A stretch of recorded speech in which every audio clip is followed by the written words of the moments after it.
Yeah. But yeah, I mean, I like this movie. So Remy Weeks is this is his directorial debut, at least for a feature film. I do believe that he's directed a short film before this, but watching this, it didn't feel like a first-time director. And I think a lot of that is because Remy Weeks had kind of been working in the London film industry for years as like an editor and a screenwriter. And you do get the sense of like this is someone who has a lot of experience in the industry. So it doesn't feel like it's a first-time director. And there is also the situation with it going to Netflix, which is another reason why I kind of wanted to talk about this movie. This movie, it was always set to premiere on Netflix. You know, it was never meant to have a wide release, at least not in America. It did premiere at Sundance Film Festival, where it was bought by Netflix. But I said this in my breakdown, like, obviously I'm not trying to make light of the pandemic. Like, no one should think like I'm saying that. But with the situation where theaters are closed and everything is going to streaming, we are kind of in a situation where smaller budget movies like this can compete against larger budget movies. And where like smaller budget movies like this, if it wasn't for streaming and if it wasn't for the fact that we're in a pandemic and like we're not hearing about all these, you know, big blockbuster movies, this is a movie that might have been forgotten. I mean, the streaming services are an equalizer. Yeah, I mean, again, they really are.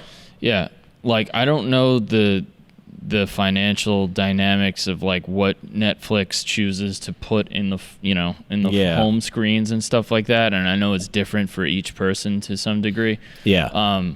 So, but you know, I mean, it's kind of like the internet, like democratizing things, where it's like, you know, again, it gets into what the marketing spend is and that sort of thing. But if the distribution is somewhat democratized, then, you know, you would hope that it becomes a meritocracy and, you know, the cream rises to the top and are not going to be blocked out by just because you don't have the funds. Right, exactly. But it is kind of cool, this idea of like streaming being like the great equalizer. Yeah. And, you know, I don't know, the way of like this kind of streaming revolution that we're kind of in, I've always saw it as like more of a negative, just because like movies aren't making as much money as they normally would. But at the same time, it's like it is kind of giving smaller budget films a equal footing to go up against the big guys. I mean, you know, and also like if production companies or movie houses or whatever, you know, if there's a way to make a film where you're not spending $200 million, isn't that a good thing? Yeah. Isn't that gonna mean that you're gonna take more chances? Hopefully, yeah, exactly. that's me being idealistic. But and it's also good for like a director like Remy Weeks, who, if it wasn't for streaming, like we probably would have no idea about him, because. And he's probably, because of the success of this movie, at least critically, because like on Rotten Tomatoes, this movie has 100%. It's going to lead to his next thing. It's going to lead to his next thing. But let's say we weren't in a pandemic, or like Netflix never bought this movie and it was distributed by the Weinstein Company like it was originally supposed to be. And it was released in theaters, and say it was released the same weekend as like an Avengers. This movie would have gotten blown out of the water. Well, of course. And if it didn't make the box office that it was expecting, then it's very possible that Remy Weeks wouldn't have gotten a second chance. Yeah. Because of streaming, someone like Remy Weeks gets a second chance. And I think, you know, obviously that's a positive. That's got to be a great thing.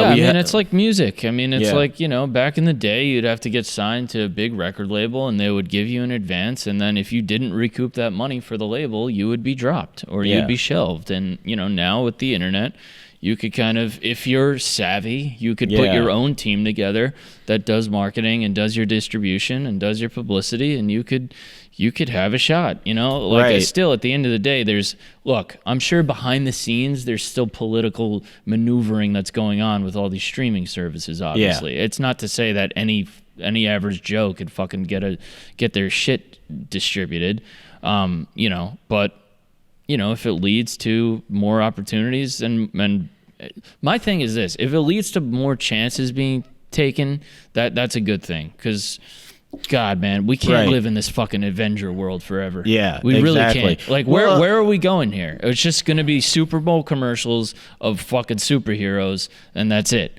And that's your whole fucking movie. Yeah. You know what? Fuck the movie theater shit. Like, shout out to the movie theaters, and I like going to movie theaters. But if this is fucking going to get, revitalize some fucking creative juices, then good. And that hopefully because of this, it's the directors who have the most creativity or are legitimately best at the job who are going to be getting more movies to direct, getting bigger budget movies direct, rather than the directors who just have a history of consistently making people money. Yeah, or the movies that just are jam-packed with stars and shoved down your throat.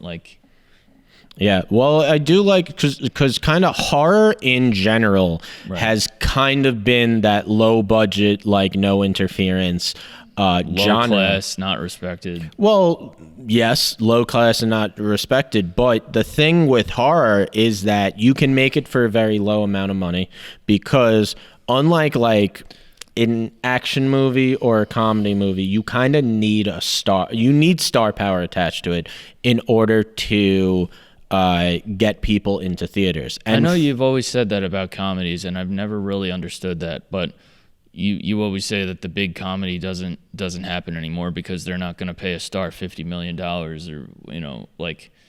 in other words, a comedy doesn't get into a theater unless it's fucking Seth Rogen. Basically. Yeah. But with horror, you don't really have that situation, because a lot of people will still go see a horror movie even if they don't know any of the actors. Probably more so. Maybe That's a big more part of so. the problem that actually some of the Blair Witch people had, was they were in this giant fucking movie and they thought it was gonna.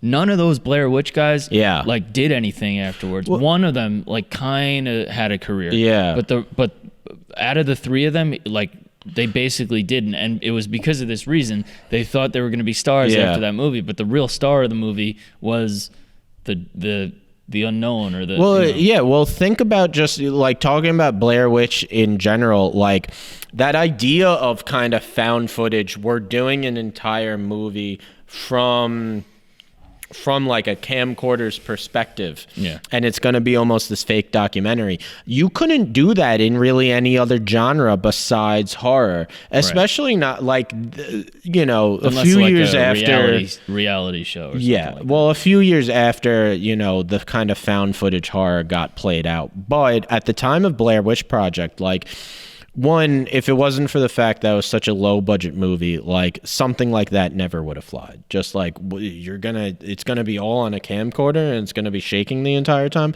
But it's so low budget and no studio, it doesn't need to be a hit. So they're going to allow you to be more creative. Just all right, we're doing this for what, $1 million?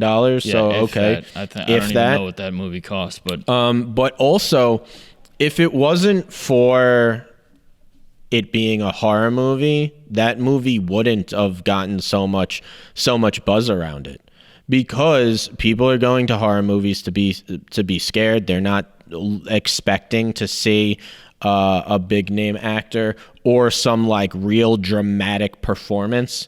They're expecting to just be scared for an hour and a half. And that's why with horror, you can make a horror movie for a low budget that has a huge amount of return. And you talk about a studio like Blumhouse, which I mentioned in my breakdown. I should be clear, his house isn't a Blumhouse production, but the basic business model of Blumhouse is we're going to produce way more movies than any other studio does for all of them have very low budgets, barely any of them have any star power attached, and if 3 of them are a success, we've made a profit. And that's kind of the idea of horror, which is why horror directors in particular are allowed to innovate more. Look at Jaws. I mean, Jaws is a bad example, but it's a big budget movie. But the idea of like you never see the shark into the end. Oh. I mean, how many people then copied that afterwards?